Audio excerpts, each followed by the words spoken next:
श्रीराम जय जय राम। मीपणा ठेवून देवाकडे पाहणाऱ्यास त्याची प्राप्ती होत नाही। देवाला आपण जाणू म्हणून तो जाणला जाईल का? मला ब्रह्म कळले म्हणून शब्दाने सांगितले तर ब्रह्म कळले असे होत नाही। जो ब्रह्म कळले असे म्हणतो त्याला खरे म्हणजे काहीच कळले नाही असे होते। ते कळून घेऊ म्हणून कळत नाही, ते न कळतच कळते आणि मग मला कळले ही भावनाच तिथे राहत नाही। मी ब्रह्माला ओळखीन असे म्हणून जो देवाजवळ गेला त्याला काहीच प्राप्ती होणार नाही। मीपणाने जो देवाला पाहून जातो त्याला देवाची प्राप्ती होणार नाही। आपला अहंकारच देवाच्या प्राप्तीच्या आड येतो आणि तो बरोबर घेऊनच जर आपण देवाला शोधू लागलो तर तो कसा सापडेल? आपल्या आणि देवाच्या मध्ये आपल्या अहंकाराचा पातळ पडदा असतो आणि तो असल्यामुळे आपल्याला देव दिसत नाही। तो दूर करा म्हणजे देव दिसू लागेल। व्यापार चांगला चालला नाही म्हणजे मग विचारायला येता की तुम्ही व्यापार करायला सांगितला पण चांगला चालत नाही। नामस्मरण केल्याने व्यापारात बिघाड येईल का?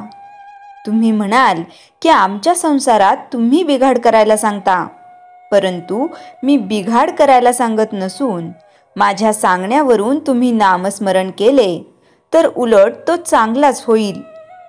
काळजी न करता संसार करा। रामाला जे करायचे ते तुम्ही काही केले तरी करायला तो चुकत नाही। मग काळजी करून तरी काय होणार आहे? जे भोगायचे ते कष्टाने भोगण्यापेक्षा आनंदाने भोगलेले काय वाईट? जे जे आघात होतील ते त्याचे म्हणून त्याच्याकडे पाठवावेत। आपल्याला त्याच्याशी कर्तव्य नाही असे समजत जावे।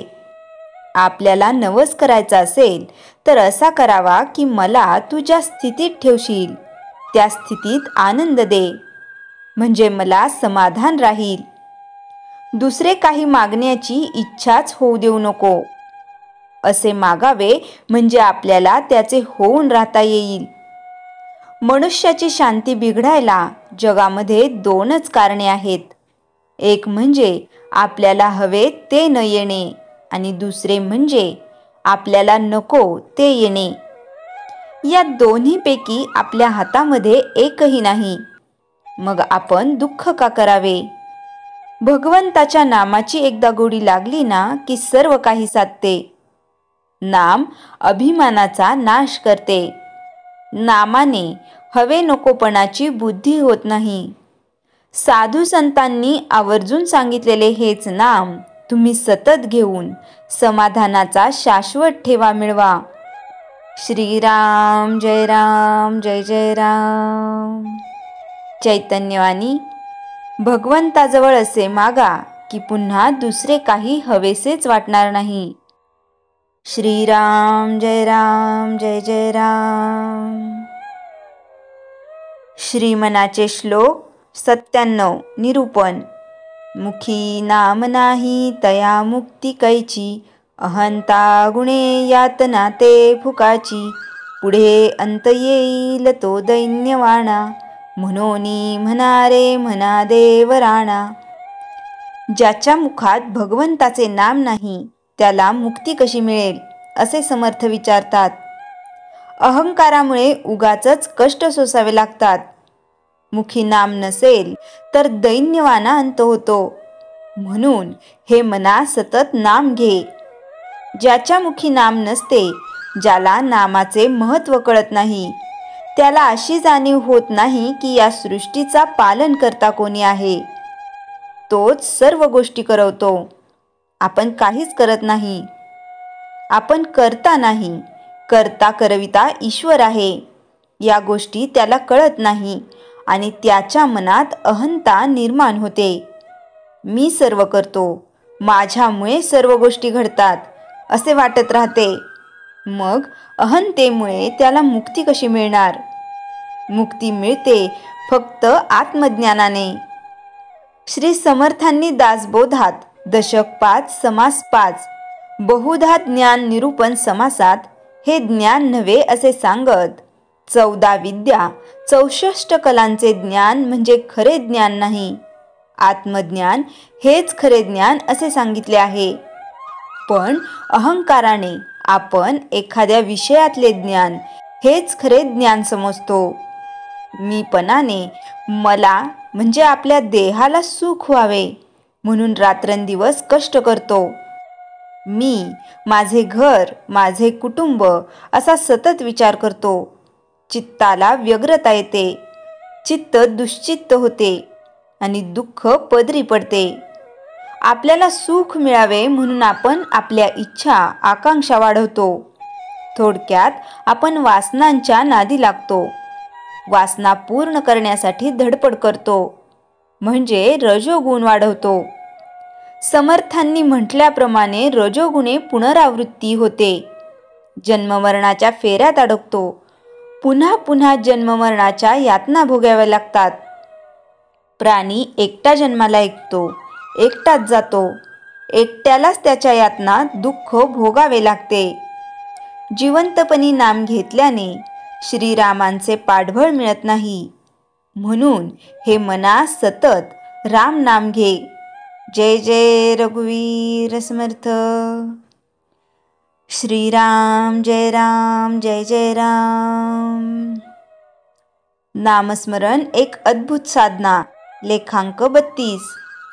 एक दिन पैसा होगा वो दिन कैसा होगा और किस्मत के लब चूमेंगे बोलो ऐसा होगा. खरं सांगा, तुम्हालाही असंच वाटतं ना? आपल्याकडे भरपूर पैसा असावा, गाडी, बंगला, बँक बॅलन्स, ऐश्वर्य हे निते सब कुछ आपल्याजवळ असावं. अंबानींनी आपली सदिच्छा भेट घ्यावी, टाळी वाजली की दारात आलिशान गाडी यावी असं खूप जणांना वाटतं. हा काळच पैशाचा आहे. भरपूर पैसे गाठीला असले म्हणजे सगळे आपले प्रॉब्लेम सुटले असंच प्रत्येकाला वाटतं. आपल्या आयुष्यात ज्या ज्या काही समस्या आल्या आहेत त्याच्या मुळाशी आपल्याजवळ पुरेसा पैसा नसणे हेच आहे, अशी बालंबाल खात्री कित्येकांना वाटते. महागाईने कहर केलाय. मुलांच्या शाळा, कॉलेजच्या फी जबरदस्त वाढल्या. घरात आई वडील, इतरांचीही आजारपणे आहेत, त्याला पैसा अपुरा पडतो आहे. घरी किराणा सामान भरताना नाकी नऊ येत आहेत. नोकरीचा पैसा पुरतच नाही. अशा सर्व गांजलेल्या परिस्थितीत माणूस काय करतो? येन केन कुठल्या तरी मार्गाने पैसा घरात येईल याची चाचपणी करत राहतो. प्रसंगी अल्प प्रमाणात भ्रष्टाचार करावा लागला तरी कोणाला काय कळतंय? या चुकीच्या समजुतीने काही भ्रष्ट मार्गांचा अवलंब करतो. असे भ्रष्ट मार्ग भरपूर आहेत. आपलं कृत्य कोणाला कळणार नाही अशा मस्त समजुतीत तो असतो. कोणाला कळणार नसलं तरी देवाच्या दरबारात मात्र न्याय आहे. जर अशी व्यक्ती नामस्मरण करत असेल तर ते नाम त्या व्यक्तीची सूक्ष्म पापे नष्ट करत राहतं.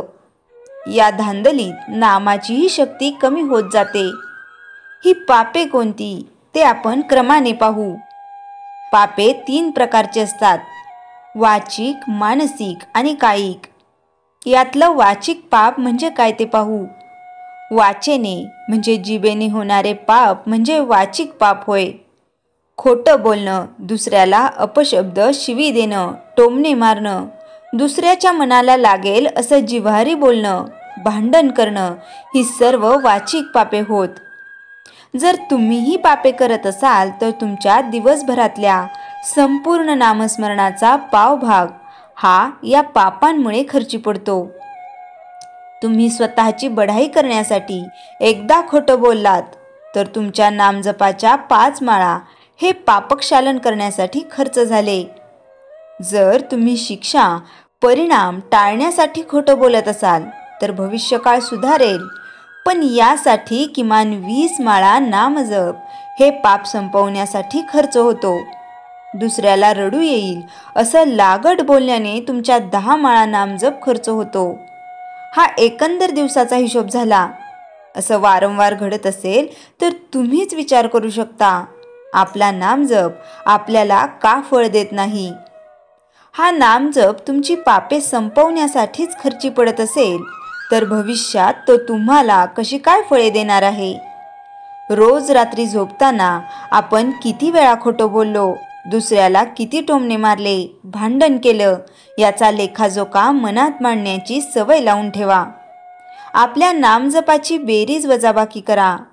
नामजप खूप शिल्लक राहिला असं लक्षात आलं तर आनंदाने झोपा. खूप नामजप वाया गेला तर दुसऱ्या दिवशी आपल्याला आपल्या जिभेवर किती ताबा ठेवायचा आहे याची उजळणी करत झोपा. मी व नामजपाचे हिशोब लिहिलेले आहेत. ते तुम्हाला मुद्दा लक्षात यावा म्हणून अंदाजपंचे लिहिले आहेत. हा हिशोब कमी जास्तही असू शकतो. तुम्ही तुमची वाचा सुधारली नाही तर व्यवस्थित नामस्मरण करूनही जी फळे अपेक्षित असतात ती पदरात पडू शकत नाहीत.